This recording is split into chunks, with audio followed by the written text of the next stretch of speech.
नमस्कार, स्वागत आहे तुमचे आपल्या सीएम मराठी न्यूज चॅनलवर। आज पुन्हा एकदा एक नवीन माहिती घेऊन तुमच्यासाठी सज्ज झालो आहोत। पत्नीच्या हत्येसंबंधी नवरा तुरुंगात गेला, पण 4 वर्षांनंतर भलतंच घडलं। 4 वर्षांनंतर बायको बॉयफ्रेंड सोबत हॉटेलमध्ये सापडली। एखाद्या चित्रपटाच्या पटकथेला लाजवेल अशी ही घटना खरीखुरी घडलेली आहे। पण ही घटना कुठे घडली, कशी घडली हे सविस्तररित्या जाणून घेण्यासाठी हा व्हिडिओ शेवटपर्यंत पाहत रहा। एका व्यक्तीने त्याच्या पत्नीवर अंत्यसंस्कार केले। काही वर्षांनी पोलिसांनी त्याने पत्नीची हत्या केल्याच्या आरोपात त्याला अटक केली। त्या आरोपात त्याने तुरुंगवास देखील भोगला। शिक्षा भोगल्यानंतर तो गावी परतला असताना त्याला धक्काच बसला। त्याची बायको जिवंत होती। इतकंच नाही तर ती तिच्या बॉयफ्रेंड सोबत हातामध्ये हात घालून बिंदास फिरत देखील होती। एखाद्या पटकथेला लाजवेल अशी ही हकीकत कर्नाटक येथे घडली आहे। अधिक माहितीनुसार कर्नाटकातल्या कोडेगू जिल्ह्यातील बसनवहळ्ळी गावातील हा प्रकार आहे। या गावातील सुरेश त्याची पत्नी मल्लिगे बरोबर राहत होता।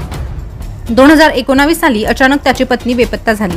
आपल्या पत्नीचे विवाहबाह्य संबंध होते अशी कुणकुण सुरेशला लागली होती।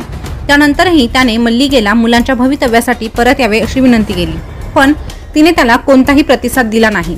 आपल्याला चुकीच्या प्रकरणात अडकवलं जाईल या भीतीने सुरेशने 2021 साली कुशालनगर पोलीस स्टेशनमध्ये पत्नी बेपत्ता असल्याची तक्रार दाखल केली। त्यानंतर वर्षभरानंतर 2022 मध्ये सुरेशला पोलिसांनी बोलावून घेतले।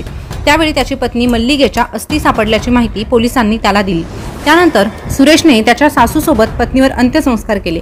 त्यानंतर काही दिवसांनी पोलिसांनी पत्नीच्या हत्येसाठी त्याला अटकही केले। सुरेशने सर्व आरोप फेटाळले, पण त्याचा उपयोग झाला नाही। पोलिसांनी त्याची रवानगी तुरुंगात केली। फॉरेन्सिक डीएनएच्या चाचणीच्या अहवालात त्या अस्थीचे डीएनए मल्लिगेच्या कुटुंबातील कोणत्याही व्यक्तीशी जुळले नाहीत। त्यानंतर पोलिसांनी त्याची तुरुंगातून सुटका केली। 1 एप्रिल 2025 रोजी या प्रकरणाला वेगळं वळण मिळालं। सुरेशच्या काही मित्रांनी मडेकिरीमधील हॉटेलात मल्लिगा तिच्या प्रियकरासोबत बिंदास फिरत असल्याचे पाहिले।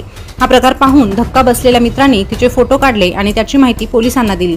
त्यानंतर पोलिसांनी तात्काळ मल्लिगेला अटक केली असून तिची रवानगी कोठडीत करण्यात आली आहे। पोलीस अधिक तपास करत आहे। तर या घटनेबाबत तुमच्या प्रतिक्रिया कमेंटद्वारे नक्की कळवा। अशाच नवीन ताज्या घडामोडी आपल्या सीएम मराठी न्यूज चॅनलवर पाहत रहा। धन्यवाद।